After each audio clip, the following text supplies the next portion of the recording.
Ndugu waandishi wa habari, ndugu wa Tanzania na wasalimu.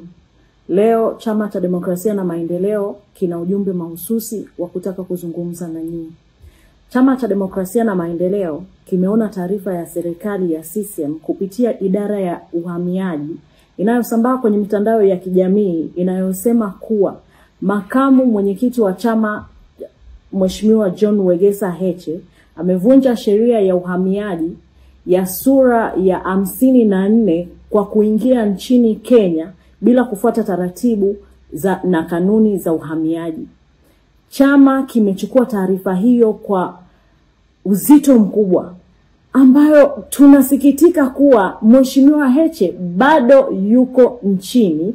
Ikumbukwe jana chama tulitoa taarifa na tukaeleza kuwa Mheshimiwa Heche amefuata taratibu zote za kutaka kuingia nchini Kenya.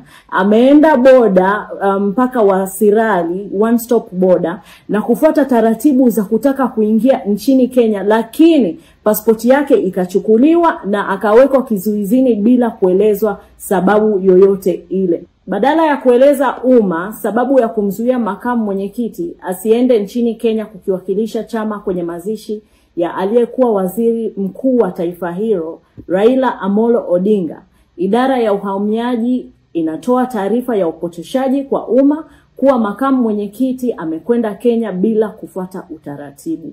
Tunapenda kutaarifu umma kuwa Mheshimiwa Heche bado yupo nchini, hajavuka mpaka wa Tanzania kuingia nchini Kenya.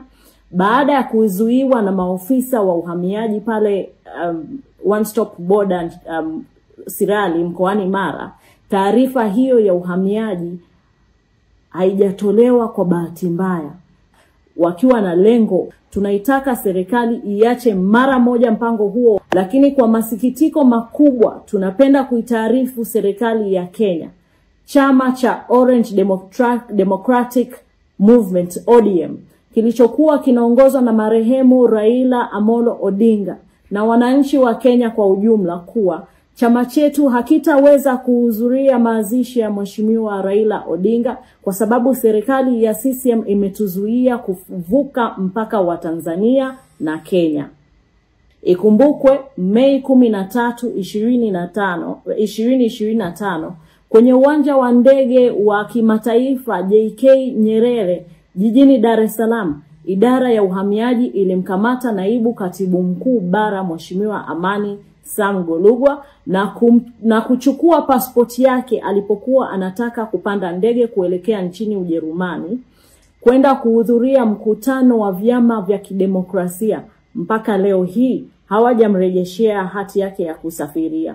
Lakini pia ikumbuke tarehe 12 Julai 2025 mwaka huu, idara ya uhamiaji ilinizuia mimi Brenda Rupia, mkurugenzi wa mawasiliano na uenezi, kuvuka mpaka wa Namanga nilipokuwa naelekea nchini Kenya, ambapo ilikuwa ni transit kwa ajili ya kuelekea nchini Ujerumani kwenda kuhudhuria training.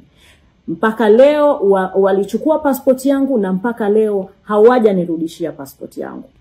Pia alizuiliwa mtaalamu wa rasilimali, miradi na uwekezaji Mheshimiwa Leonard Magere kwenda Uingereza kuhudhuria semina ya uwekezaji.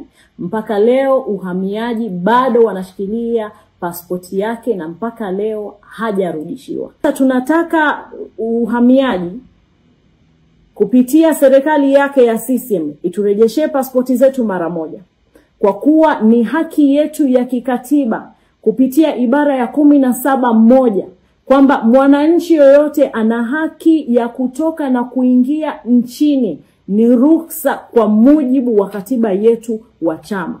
Kama tunafuata sheria na kanuni za nchi hii, kwa nini tunaendelea kuzuiwa kutoka na kuingia nchini kwetu?